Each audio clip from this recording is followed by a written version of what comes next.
In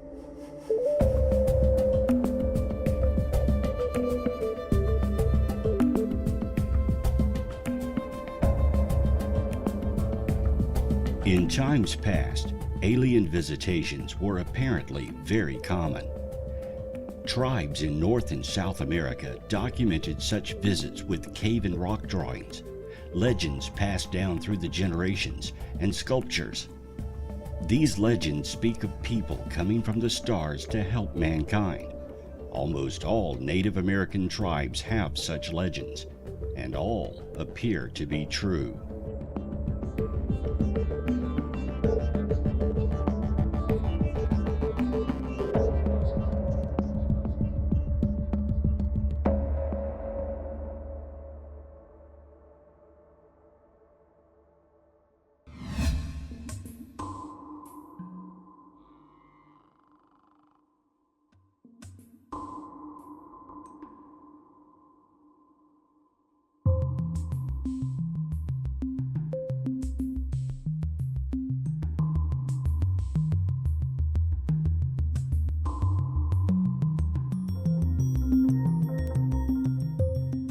Throughout antiquity, legends speak of travelers from the stars who helped mankind on Earth. American tribes say these travelers were benevolent beings, and tales of their existence are still told today. The Hopi believe their ancestors came from the Pleiades, the place or people they call Chuachucan, or those who cling together. A reference, it seems, to that tightly grouped starry cluster as it appears to the naked eye. Likewise, early Dakota legends speak of the Pleiades as the abode of the ancestors. Other native oral histories or legends speak of an origin, if not in the Pleiades, then in the stars generally, or other constellations. The Cree, for example, arrived on Earth from the stars as spirits and then became human beings. Other native legends, including those of the Lakota, speak not necessarily of star people, but of mysterious beings coming from above as spheres of light that in turn abduct children, a reference to popular folklore about alien abduction and breeding programs that are not for the faint-hearted.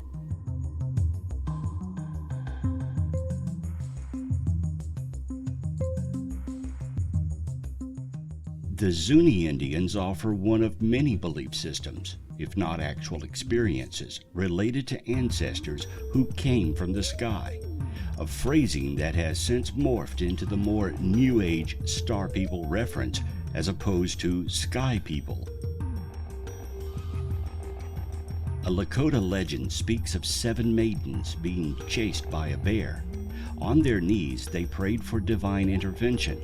The result being that the ground beneath them erupted high into the air, lifting them out of harm's way as the bear clawed at the risen ground.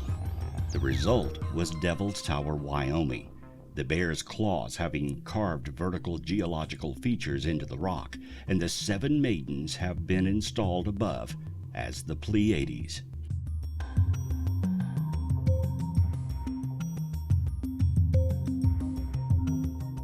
Clifford Mahudi, a Zuni elder and member of the Kachina Society, tells us that his grandfathers taught him about a very direct connection his people have had with beings from space. Mahudi at the same time explains that the language of his grandfathers, his elders, was not, of course, English, and that he has interpreted their words and concepts into modern phrasings that nonetheless accurately represent the old beliefs. A concept that has gained a foothold in some quarters of modern Native American thought, that the ancestors were extraterrestrial aliens, and that they continue to visit and interact with peoples to this day.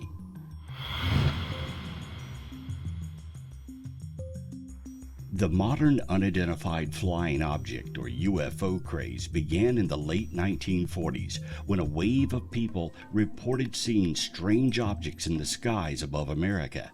Indeed, it was in 1947 the term flying saucer entered the popular consciousness after pilot Kenneth Arnold witnessed several brightly lit saucer-like objects weaving in and out of distant mountain peaks while he was flying in Washington state. This was the first wave of UFO sightings. However, an earlier wave occurred in Britain in 1909 when hundreds of people described flying objects shaped like dirigibles and emitting beams of light carrying out extremely advanced maneuvers overhead. A decade later, throughout 1896 and 97, there was a rash of similar sightings in the United States. But these weren't the first accounts of alien spacecraft on record. Legends of godlike beings coming from the heavens exist in many cultures.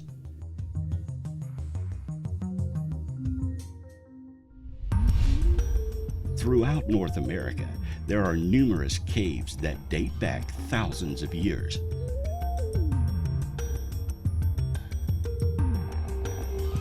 These paintings, figures, and objects much like the modern imagery of aliens and flying saucers.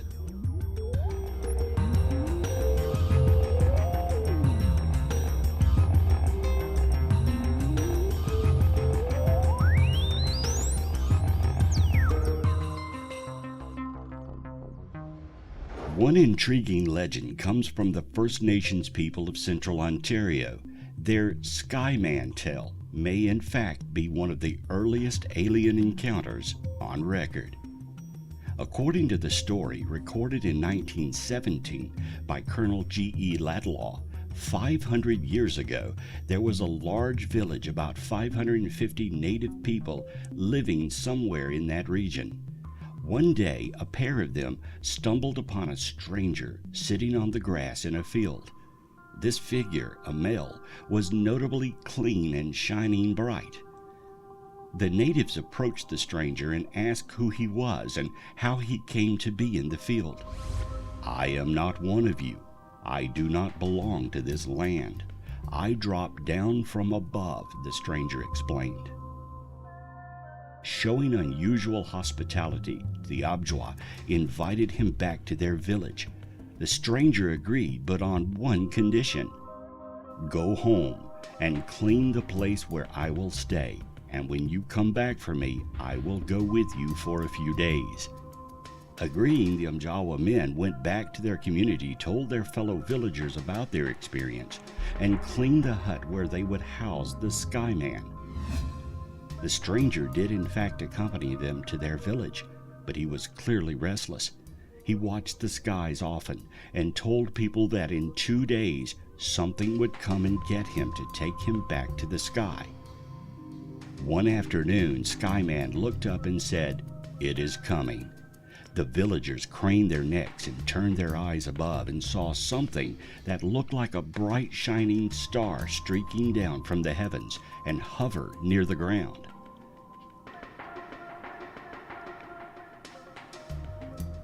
This was the most beautiful thing any of them had ever seen. Skyman entered the shining star and disappeared from view. The shining star then shot back into the sky and faded away.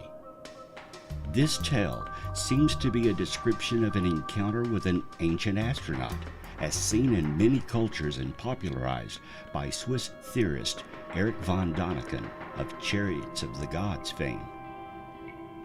Many modern UFO theorists believe Skyman was a marooned extraterrestrial astronaut whose own craft was somehow damaged or destroyed. They point to the fact that Skyman clearly entered the glowing star as proof of the object was a spacecraft of some sort. Was he clean and shining bright because he wore a silvery pressure suit? Did he request his hosts clean his quarters out of fear of contracting human viruses against which he had no immunity? Many researchers believe Skyman was no mythological tale, but rather an actual encounter of the first kind between an ancient alien and an entire tribal community.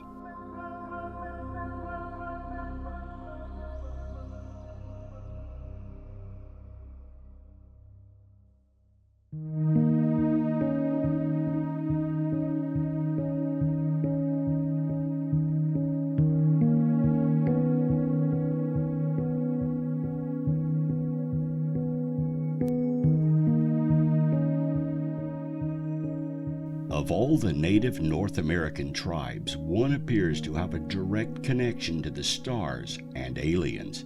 That is, the Hopi tribes. Hopis call themselves Hopitu, the peaceful people. Hopis, meaning good, peaceful, or wise, live in the northeastern Arizona area at the southern end of the Black Mesa. A mesa is the name given to a small, isolated, flat-topped hill with 3 steep sides called the first mesa, the second mesa, and the third mesa. On the mesa tops are the Hopi villages called pueblos. The pueblo of Orabi, or the third mesa, started in 1050 and is the oldest in North America that has lived in continuity. Evidence suggests that the Hopi consist of the descendants of various groups that entered the country from the north, the east, and the south, and that a series of movements covered a period of probably 3 centuries and perhaps considerably longer. Related to people of the various pueblos in the east, the Hopis never actually had a single group identity. They were independent villages, sharing with the Zuni and the Pueblos a basic culture and view of the sacred, while sharing among themselves their own language base. Native Americans believed in constellations. In many cases, they believed in the same formations for stars that we do. Their constellations seem to be marked by the same knowledge that Western civilization on the other part of the globe was aware of. They call them by different names, but the star arrangements are very similar.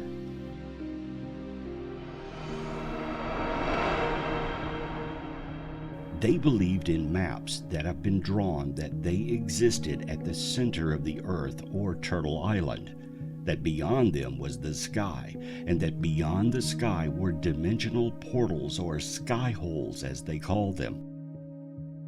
Beyond the dimensional portals was an area that they called the Ocean of Pitch, where the beauty of the night sky and the galaxies spun out towards them. Beyond that were the boundaries of the universe, and that set along the rim at the boundaries of the universe were 4 different extraterrestrial groups.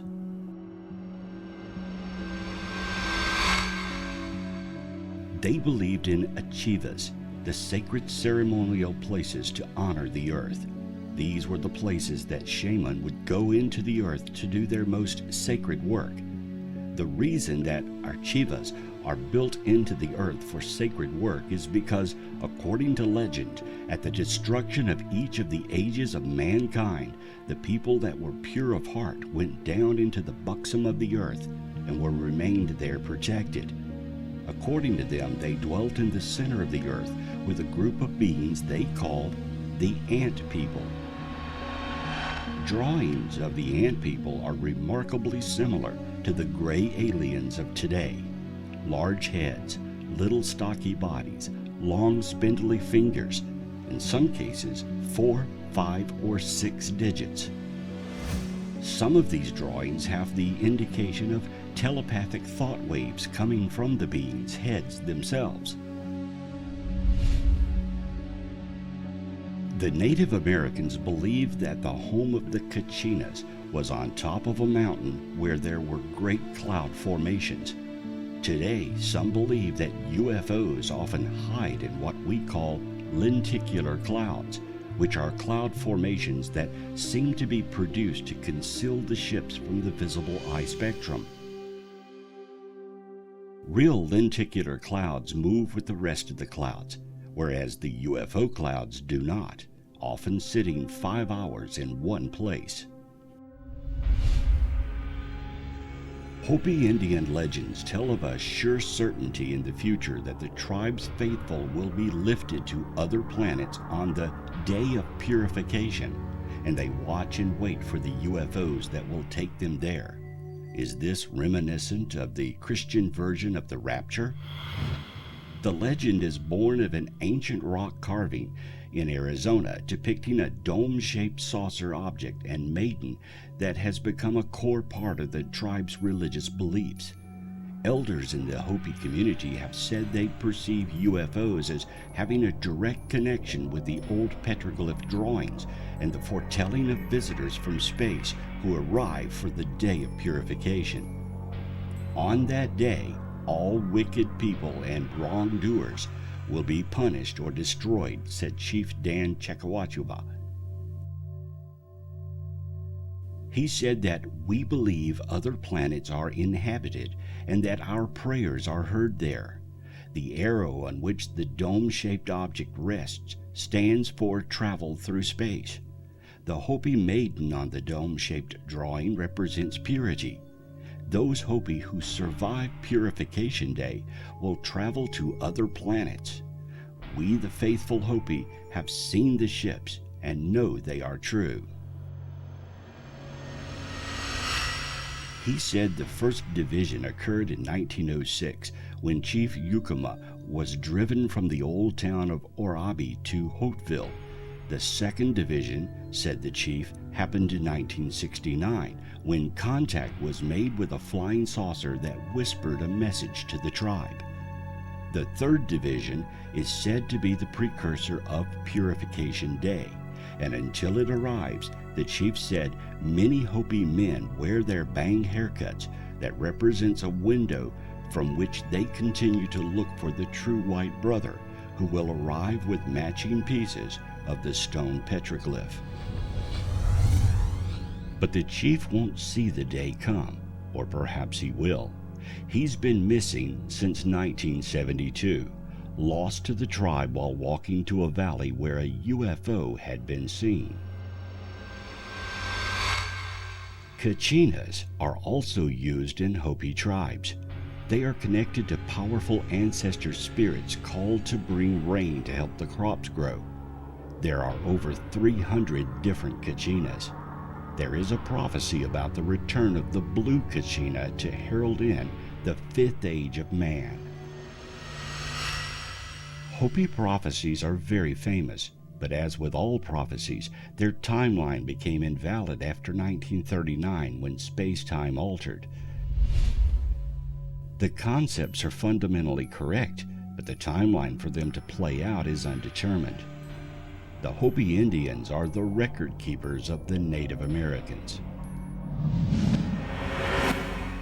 The people of the Southwest, along with the Southeast, had full-time religious leaders with shrines or temple buildings.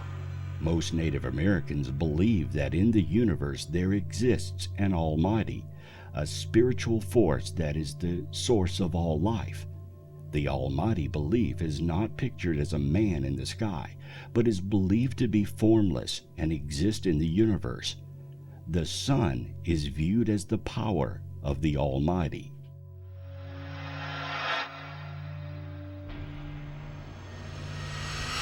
They are not worshiping the sun, but praying to the Almighty, and the sun is a sign and symbol for that. Native Americans show less interest in an afterlife, unlike the Christians. They assume the souls of the dead go to another part of the universe where they have a new existence, carrying on everyday activities like they were still alive. They're just in a different world. The religious and ceremonial life of the Hopi centers in the kiva, which is simply a room wholly or partly subterranean and entered by way of ladder through an opening in the flat roof.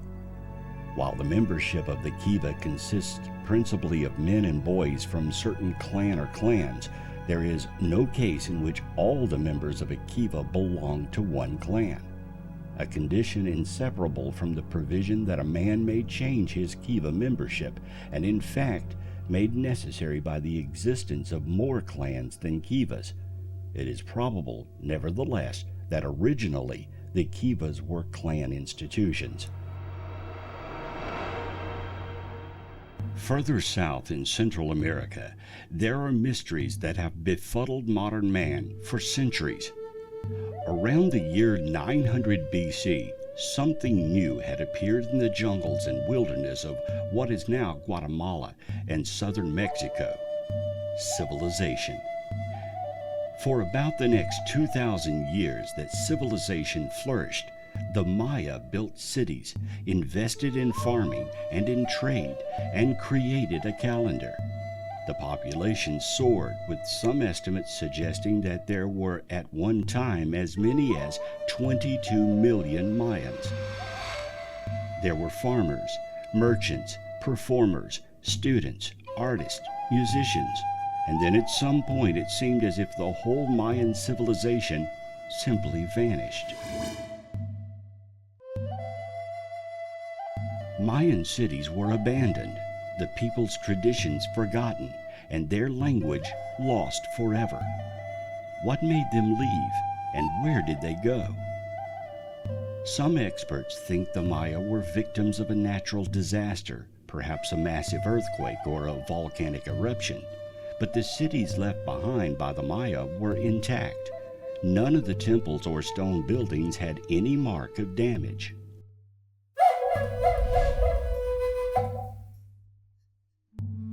Other historians blame drought and famine. The Maya were good farmers, but as their population grew, it became harder to feed everyone. And so the theory goes, they left their cities behind in search of food. Other researchers suggest that the Maya destroyed themselves, perhaps through civil war. But there are no records of such a conflict in the records they left behind. In 2012, the Mexican government released some never-seen-before Mayan artifacts, statues, masks, plaques, and documents found in the inner spaces of a temple in Mexico. They claimed, rather startlingly, that the Maya had apparently had contact with extraterrestrials. We believe for certain that aliens worked with the Mayans, said Luis Augusto Garcia Recido, the Minister of Tourism for the Mexican state of Campeche. Was it possible that the Maya were themselves space travelers, and that when they disappeared, they quite simply had gone back to their home planet? Throughout Mayan history, its rulers often claimed to be descended from the stars and the planets. One such king, Pakal of Palenque, came to the throne when he was 12 and ruled for the next 68 years until his death at the age of 80. In a time without modern medicines, the very fact he lived to such an age is surprising in itself, in humans at least. But even more surprising is the ruler's tomb. When Pakal was buried, a unique design was carved into the lid of his sarcophagus. It appears to show the king sitting in a type of cockpit. Could that be an oxygen mask on his face, levers in his hands, and pedals at his feet? Outside the cockpit is a flame shooting from an exhaust. Was this very detailed illustration meant to depict the king returning to the mother planet? What's perhaps most startling is that this is a tomb that was carved over 1,000 years ago. How could Mayan people have created images of space travel if they hadn't seen it? Others believe that the Mayas' huge temples aligned with solar and lunar activity. They were in fact some sort of ancient landing pads for spaceships, or a way of communicating with beings on other planets. For believers, this explains how the Mayans had such advanced knowledge for their time. Was extraterrestrial intelligence the reason for their advanced farming techniques? And why did they appear to have such in-depth understanding of the solar system, including planets yet to be discovered?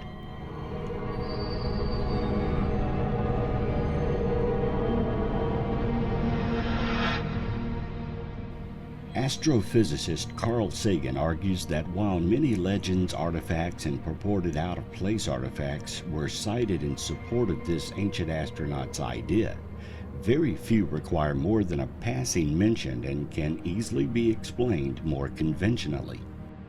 Still, there has yet to be a definitive.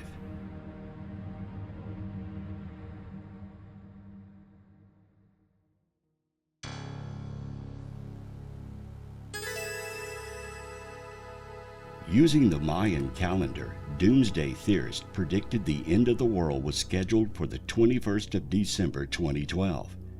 Those who believed that the calendar gave the date of the end of the world had theories as to how we would meet our doom, such as mysterious planets on a collision course with Earth, or reverse in the Earth's rotation. Some gathered at ancient Mayan sites to await the end. Others stocked up on water and canned goods, hoping to survive. The day passed without incident, and it seems we are still here.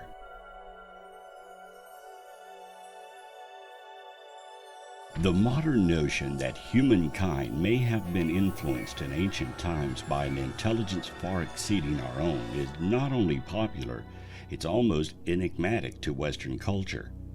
Among the faithful believers in paleo-contact, as Carl Sagan termed it, mankind's earliest innovations were the result of an alien intervention, either by beings who showed us techniques that could lead to the formation of a civilized society, or by direct manipulation of our genetic substructure for purposes of speeding along the natural evolutionary process.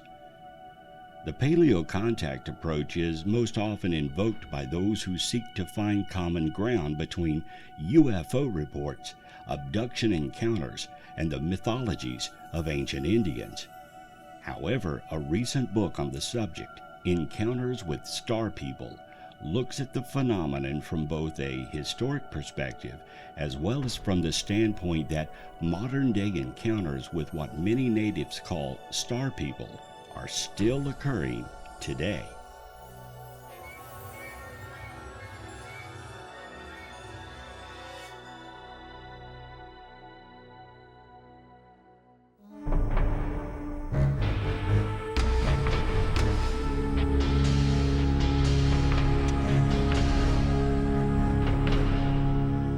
Ancient astronaut theorists maintain that star people have been visiting Earth since the beginning of time.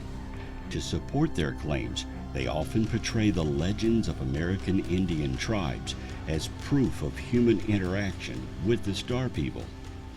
There are also many modern stories of UFO encounters, crashes, and extraterrestrials by adventurers, cowboys, military men, and miners in the northern plains.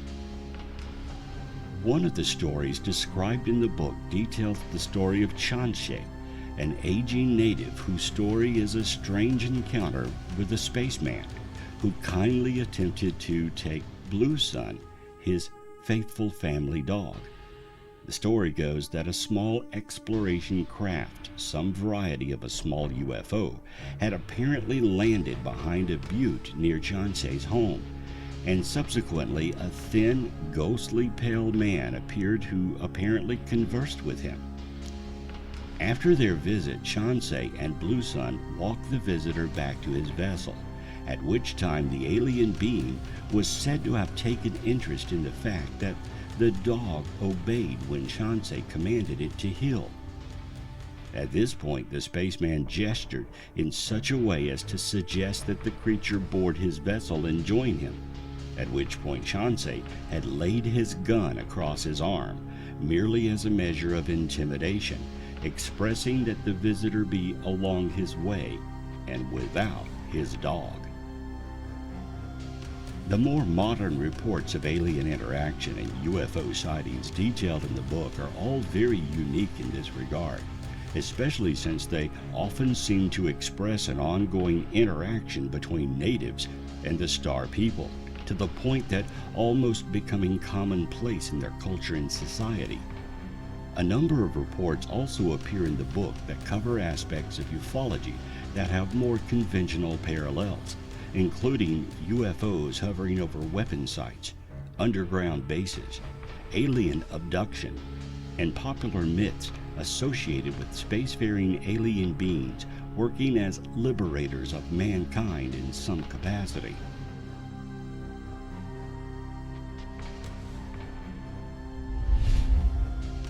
If you have seen the movie Close Encounters of the Third Kind, then you're familiar with Devil's Tower in Wyoming.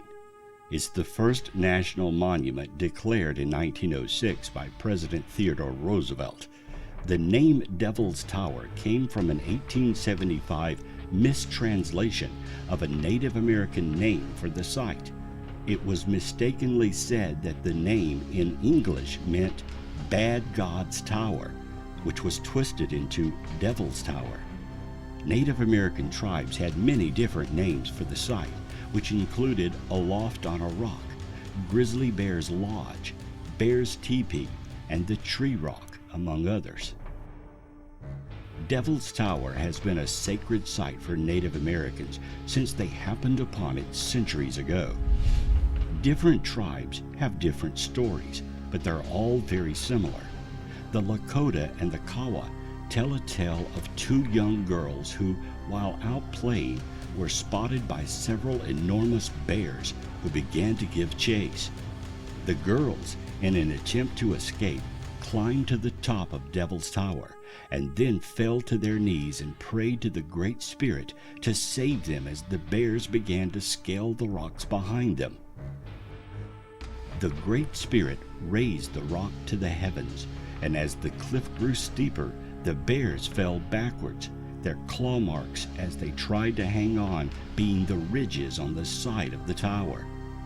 Once the rock reached the sky, the girls were turned into stars, the constellation we know today as the Pleiades.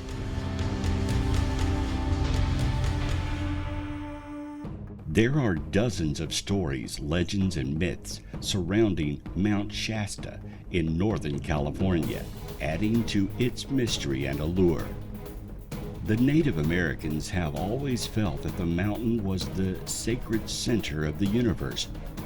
They even have stories that talk about it being the home of the Creator.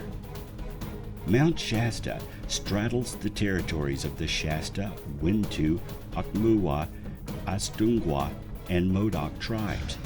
Not surprisingly, the imposing mountain shows up in a lot of tribal myths and stories.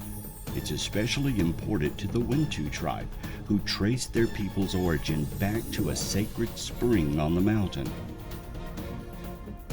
They have always done their sacred ceremonies there. They continue to do them to this day.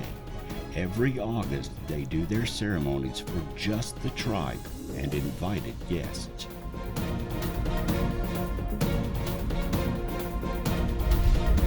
Finally, there is the legend of Telos. According to researchers, Telos is a crystal city inside the mountain, inhabited by higher dimensional beings called Lemurians from the ancient continent of Lemura that was in the North Pacific Ocean many thousands of years ago. As the story goes, Lemura and Atlantis got into a thermonuclear war and sank their continents. The Lemurans fled into Mount Shasta, and that's where they've remained ever since.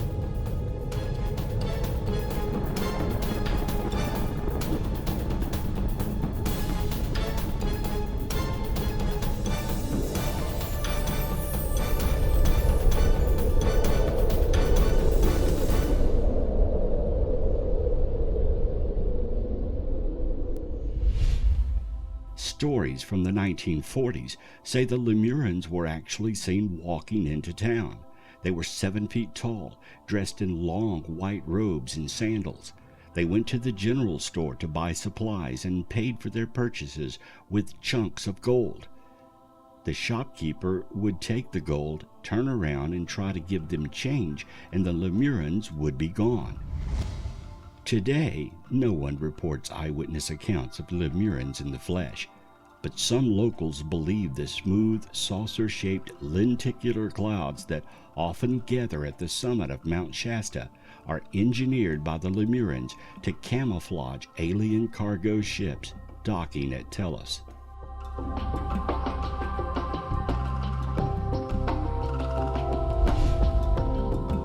From 7-foot-tall Lemurians, we visit the smaller ant people.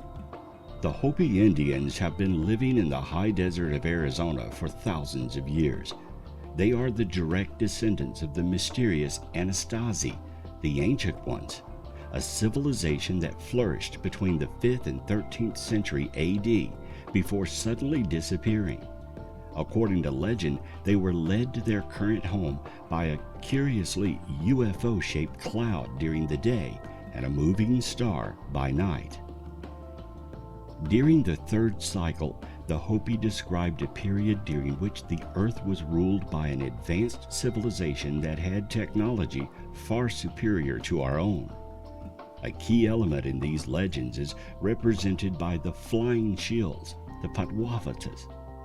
The advanced flying shills had the ability to travel quickly between distant places, and they also carried fearsome weapons that could level entire cities. They are strikingly similar to what we call today unidentified flying objects.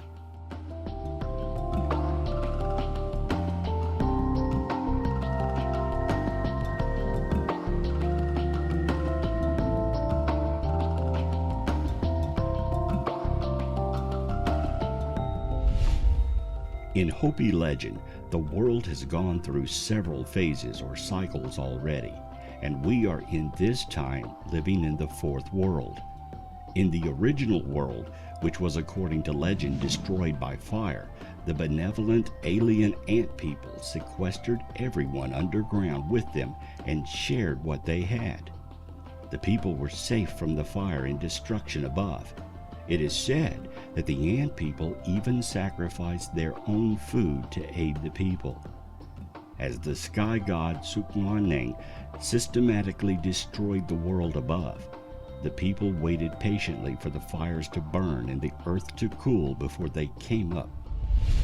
When the earth was completed, the sky god gave the blessings and told them to love and nurture the earth so that destruction was not warranted again. The ant people took their place as ants, and new life began in the second world.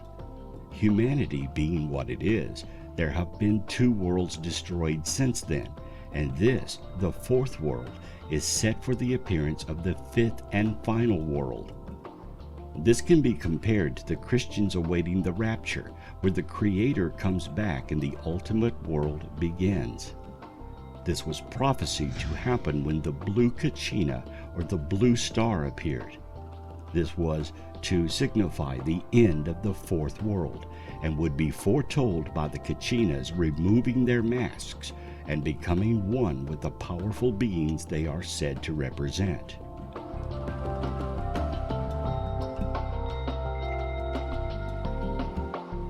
In another part of the world, drawings and carvings support the theory of a race of beings that were here to teach humanity about the land in ancient Sumeria. This race was believed to be superior and was thought to originate from the skies. It was through their teachings that the Sumerians were able to learn how to live in the world and take care of it until the gods of creation returned. Just like the ant people of the Hopi, they were there to teach mankind about their planet and how to use its resources. An interesting note is that the Hopi word for ant is anu. The word for friends is nakai. There is also the similar pronunciation of the Hopi ancestors, Anastasi. Again, we see this phrase in another belief in another part of the world. The depictions of the ant people closely resemble the Greys in modern ufology. Whether there is an actual connection between the Hopi of the Southwest and the ancient Sumerians and Egyptians or not, it certainly gives one pause that creation stories were very similar. It also makes the point that celestial communication has been a curiosity of mankind for much longer than UFO sightings in the 20th century.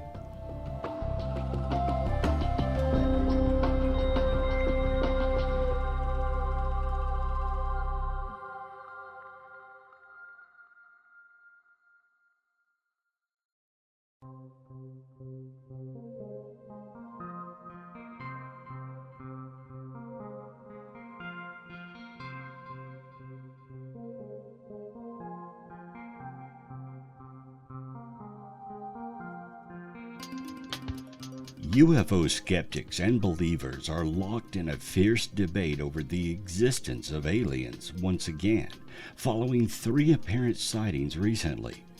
Sightings have been caught on camera in Chile, Bolivia, and Brazil, and it's fair to say a lot of people are losing their minds over them. The latest of these sightings was filmed in the Chilean capital of Santiago, with 4 glowing orbs seen hovering above skyscrapers in the city. It has been viewed over 100,000 times and has split the online community on whether it's actually genuine.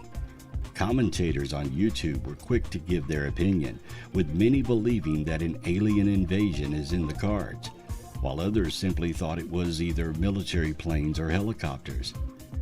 Neither seems entirely convincing. This came after more eerie footage emerged earlier in the month in a rural neighborhood in Bolivia, where a giant flying saucer was captured on film above mountains in El Alto, a city in the northwest Bolivian region of La Paz. The clip shows an unusually shaped object flying through the sky before disappearing and then reappearing in the clouds. It was uploaded to a UFO spotting website dedicated to gathering evidence of alien sightings and has now been shared worldwide.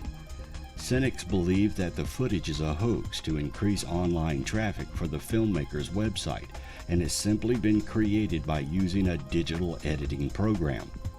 Believers were given yet another chance of hope in southern Brazil too, with a very similar looking UFO appearing in their skies.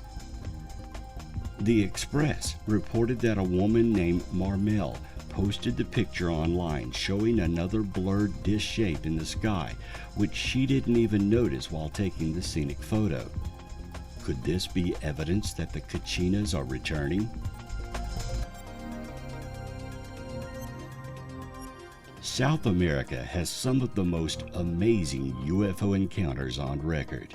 Especially remarkable is the sheer variety of the sightings, which range from straightforward accounts of flying objects to abductions, landings, cattle mutilation, as well as contactee accounts and strange beings that emerge from oddly shaped craft. In addition, there are particularities to these sightings that are uniquely South American twists to the tales that are to be found on no other continent. Undoubtedly, the best known of the South American encounters occurred in 1957. A Brazilian farmer by the name of Vilas Boas was working in his fields with a tractor when he claims he was abducted by aliens and taken aboard a spacecraft. There he claims to have had intercourse with a beautiful fair-skinned girl with high cheekbones, a very pointed chin, and vivid blue Chinese-type slant eyes, who stood about 4 feet 8 inches high without her helmet. The case was thoroughly investigated, and researchers admitted feeling impressed at the clarity of Boas' evidence. In the ensuing months and years, the details were checked and rechecked by dozens of separate people without revealing any contradiction in the nature of the farmer's story. As such, it merits its notoriety as one of the most riveting abduction accounts on record. Significantly, the Vilas Boas incident is far from being the only reported case of abduction within that same province of Minas Gerais. In fact, this is a region which, according to Jerry Randalls, has one of the highest concentrations of claimed abduction anywhere in the world. In August 1962, for example, there was an incident that made even the Boas case look tame. Unfortunately, on this occasion, the victim did not survive to tell the tale. Briefly, the facts are these. On the 19th of that month, 2 glowing red spheres the size of footballs are reported to have flown over the hut of a poor diamond prospector named Rivelino Marfa de Salva. Later, 2 aliens, approximately 1.5 feet in height, entered the hut and peered at the family as they lay in bed. The next day, one of the man's sons was surprised to discover 2 strange balls outside the hut. One was entirely black, and the other black and white. When the father came out to look at them, they apparently rose up at him and enveloped him in a cloud of yellow smoke. He was never seen again. Shortly afterwards, the son was reported to have been taken into custody by the Brazilian army, some say as a means of silencing him. Another astonishing encounter occurred in 1973 near the town of Catanduva, Brazil. The 70s were to prove the heyday of South American encounters, and this is perhaps one of the most sensational. A traveling salesman returning home in a torrential downpour suddenly found his car radio cut out on him, followed shortly afterwards by the engine of the car. Almost immediately, a blinding beam of blue light then shone down from above, and overwhelmed by a great sense of heat, the driver panicked and fled from the car. The salesman was later to testify that his vehicle became transparent and his skin began to burn as he lapsed into unconsciousness. Hours later, he was discovered spread-eagled in the road by people in a passing car who called the police. Taken to a hospital, he was quickly discharged, but later strange blotches developed on his abdomen. The examining doctor's opinion was that they were caused by strange rays.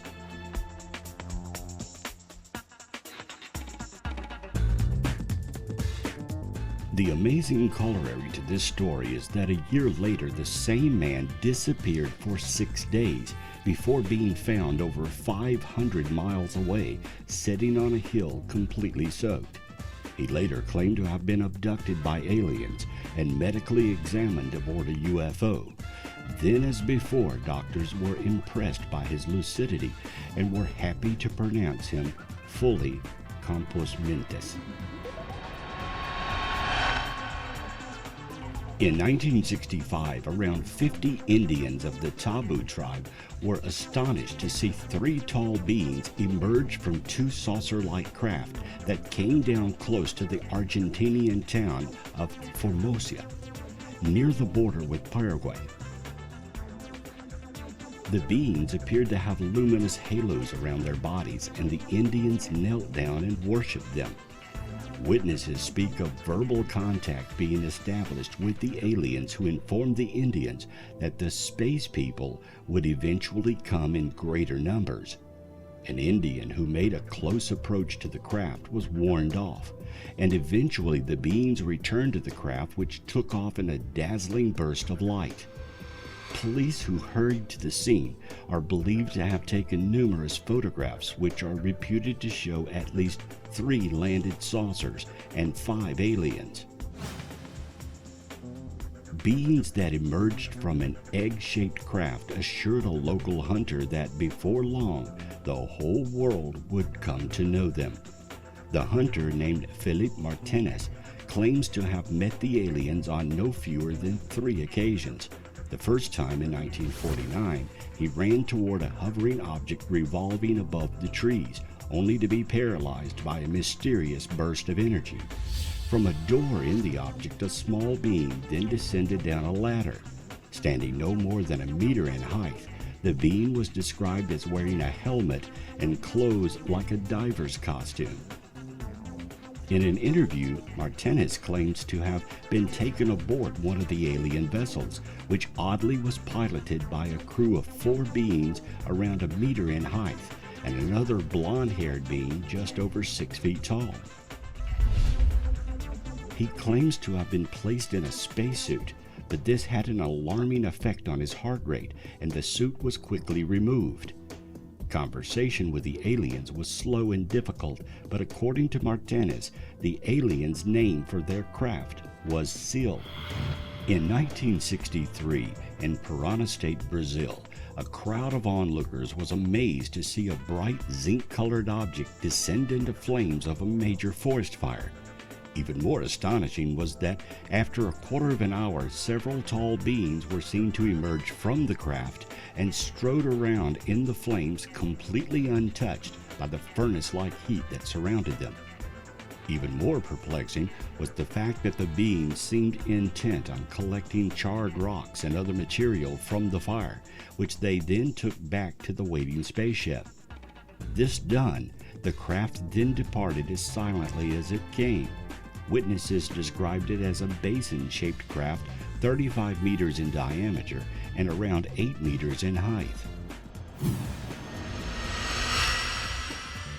In 1954, near the Venezuelan capital of Caracas, two men claimed to have wrestled with a hairy creature that was seen to emerge from a luminous craft.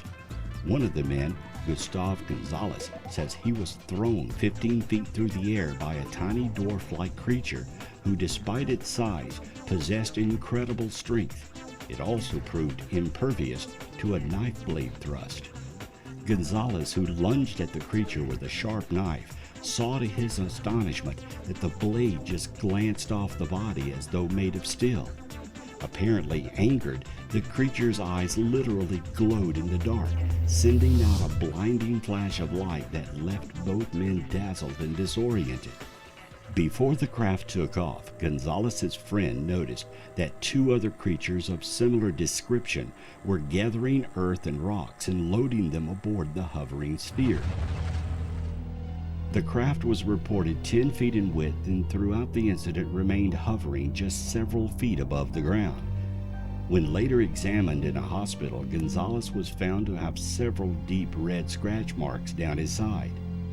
For several days afterwards, he remained under heavy sedation as both men struggled to come to terms with their terrifying ordeal.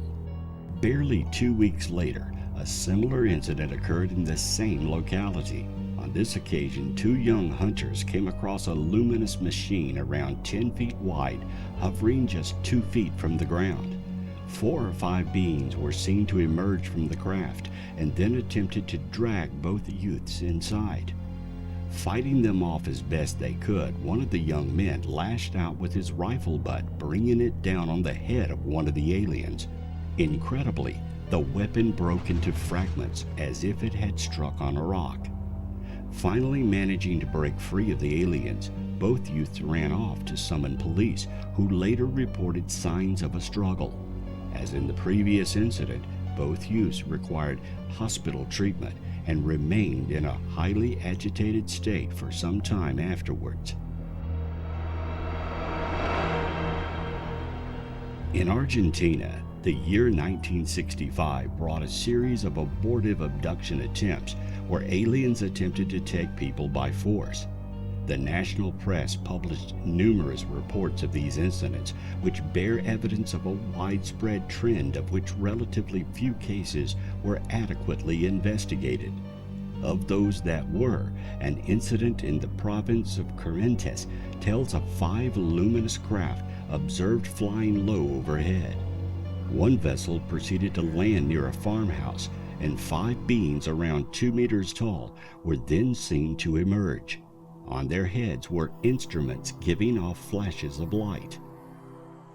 The focus of the beings' attention was immediately directed at the farmhouse. Forcing their way inside, they attempted to overpower the owner and drag him away. Fighting the aliens as best he could, the farmer eventually broke free of his attackers, who fled when other villagers rushed to his assistance. Several days later, the aliens returned and attempted to abduct another man. Once again, villagers turned out in force, firing rifles which, although not able to injure the aliens, was sufficient to drive them away again. The association of Latin America with sky visitors who arrive from the stars goes back thousands of years. To native Indian cultures, these beings brought with them the rudiments of civilization, initiating major developments in science, agriculture, astronomy, and masonry. By the shores of Lake Titicaca, the ancient ruins of Teotihuacan bear a mysterious reflection of those ancient beliefs. Here the imposing Gate of the Sun contains enigmatic hieroglyphs that some have interpreted as advanced astronomical data. The best-selling author Eric von Daniken found the place highly indicative of alien influence. He wrote, "What does legend say about the mysterious city of Teotihuacan? It tells of a golden ship that came from the stars," he continues. What titanic forces were at work here, and to what end? Von Daniken concludes, what secret does this city conceal? What message from other worlds awaits its solution on the Bolivian plateau? Equally evocative of mysterious influence are the Nazca lines etched in the Peruvian desert close to the town of Ica. Here, dead straight lines traverse the desert for dozens of miles. Other shapes include depictions of monkeys, whales, and decorative birds. At ground level, the patterns are barely perceptible and only really become apparent when viewed from the air. Since the antiquity of the lines goes back thousands of years, the question has been asked and re-asked. Why would an ancient people go to such immense effort to construct a line system only visible from the air? Who was meant to see it? Inevitably, von Daniken saw the answer in terms of aliens. He interpreted the lines as markers or landing strips for alien spacecraft. While this may appear a far-fetched explanation, the Indians of that area have other ideas.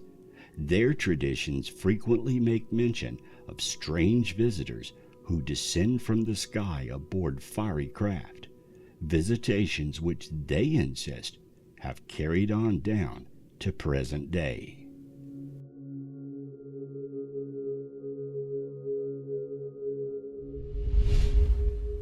There has always been a connection between Native Americans and beings from other parts of the universe, referred to as star people or visitors from space.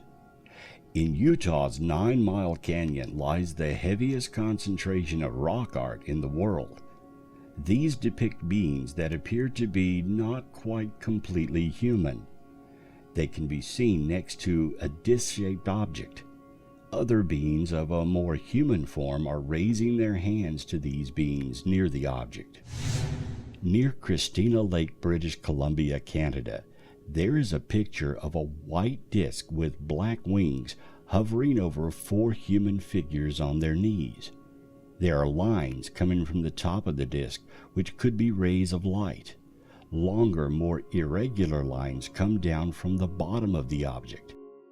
A rock painting at Cayuse Creek, Idaho, depicts what appears to be a cone-shaped rocket with smoke or flames trailing behind it. In the cone is a humanoid figure, apparently holding on to the inner walls. A pictograph near Kootenay Lake in British Columbia also shows an enclosed vehicle holding a single humanoid figure. It depicts what appear to be sections of the vehicle and 2 objects closely resembling retractable legs for landing. Numerous depictions of egg-shaped objects with wavy lines emanating from them have been found. These could be an effort to show the object in motion or some sort of light or heat. If this were to depict the sun, lines would typically be found all around the circumference of the circle. In these cases, they came only from the bottom side. In certain Cherokee legends, it's said that their people originated in the Pleiades long ago, that claim to have come to this world as star seeds to bring light and knowledge. If the stories are true, then modern-day Cherokee, as well as other Native Americans, and many of us with Native American blood, contain Pleiadian genes. Many native legends place either their origins or visitation from the Pleiades. It's possible that within this star cluster there are planets where life could exist. Scientists say it's very plausible. Analyzing deep infrared images obtained by the Spitzer Space Telescope and Gemini North Telescope, astronomers discovered that one of the cluster stars, HD 23514, which has a mass and luminosity a bit greater than that of the Sun, is surrounded by an extraordinary number of hot dust particles. And this could be evidence for planet formation around the star. Other stars with the cluster also have sun-like characteristics.